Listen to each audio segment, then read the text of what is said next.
이전보다 예수님을 더 사랑하게 되는 시간, 복음 에세이 53번째 시간입니다. 53번째, 벌써 53주가 지나간 거예요.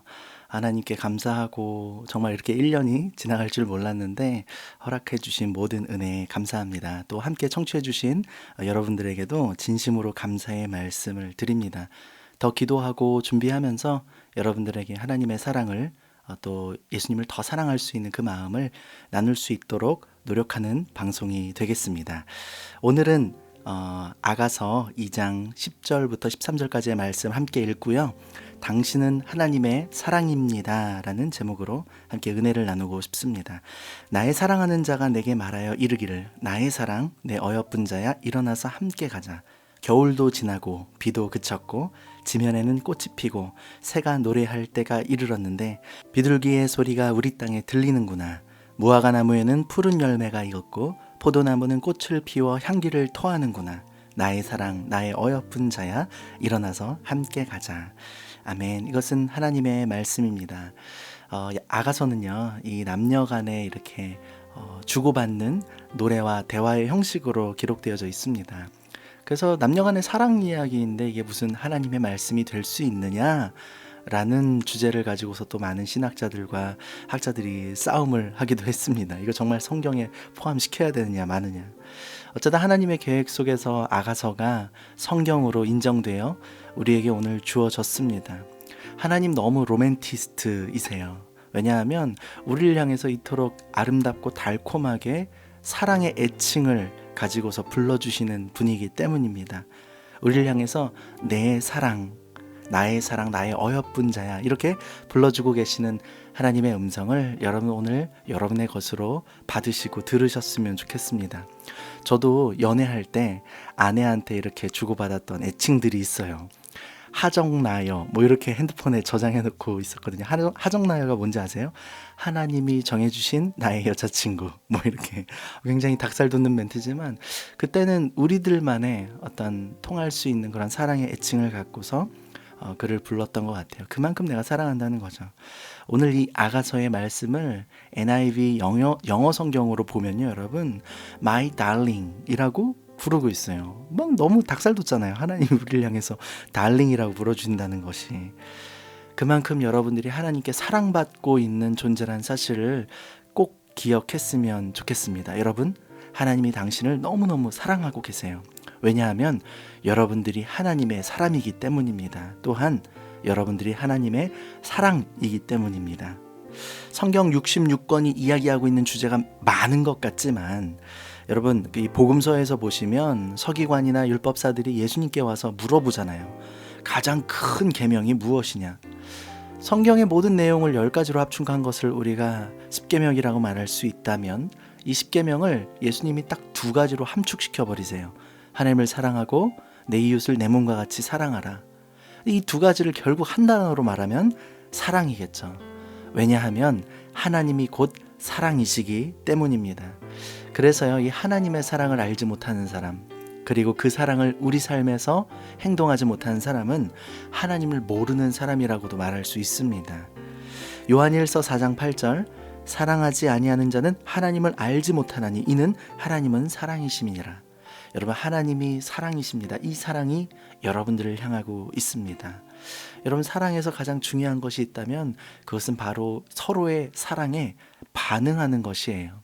남녀 간의 사랑에서도 서로에게 반응한 것이 굉장히 중요하듯이 우리가 하나님을 향해서도 그 사랑과 은혜 앞에서 얼마나 반응하고 있느냐, 얼마나 감사의 고백으로 다시 하나님 앞에 돌려드리고 있느냐가 우리 신앙의 굉장히 중요한 주제 중에 하나라는 것이죠.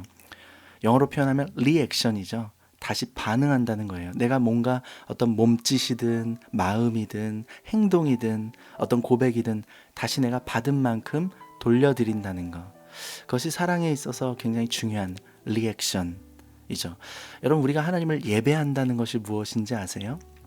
신학적으로 예배를 표현하자면 하나님의 계시 앞에서, 이 계시란 단어가 좀 어렵죠. 하나님께서 우리에게 스스로를 보여주셨다는 거예요.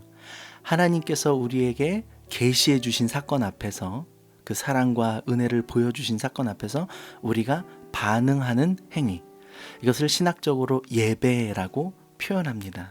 예수 그리스도의 모습으로 하나님의 말씀으로 그 사랑을 끊임없이 계시해 주고 계세요. 보여주고 계세요. 천하 만물을 통해서 우주의 법칙들을 통해서 하나님이 우리를 얼마나 아끼고 사랑하시는지 보여주고 계시는 거예요. 오늘도 여러분을 향한 그 사랑은요, 끊어지지 않아요. 숨겨져 있지 않아요. 하지만 우리의 믿음의 눈이 닫혀져 있을 때에는 아무것도 볼 수 없는 것이죠. 아무것도 들리지 않는 것이죠. 여러분, 믿음의 눈을 들어서 믿음의 귀를 열어서 하나님께 초점을 맞춰 보십시오.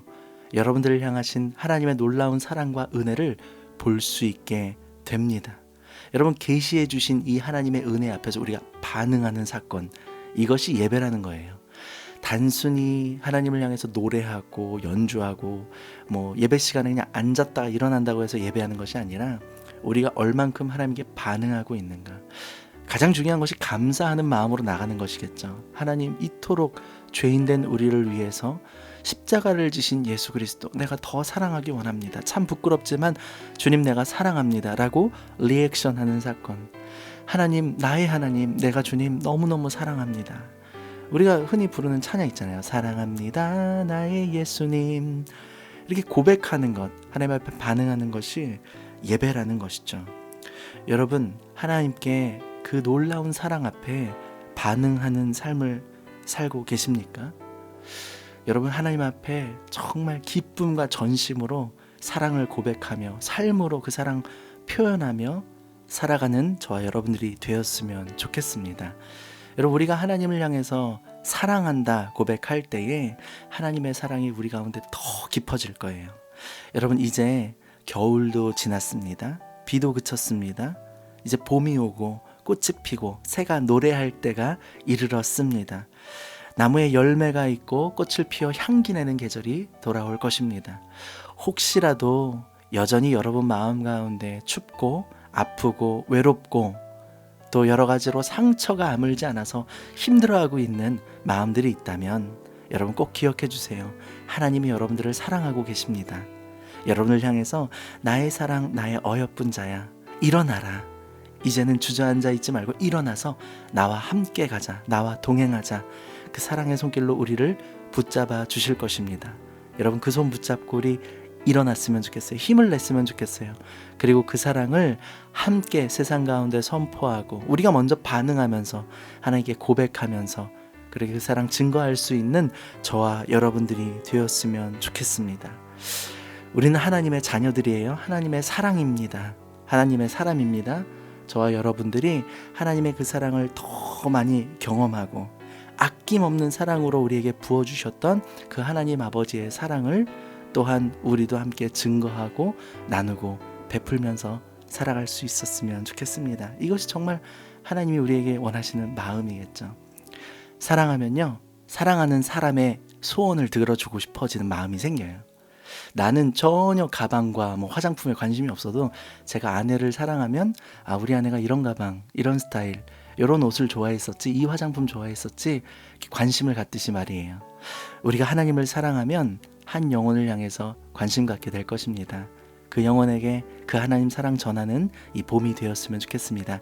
여러분 사랑하고 축복합니다. 지금까지 복음 에세이의 진행자, 저는 권복음 목사였습니다.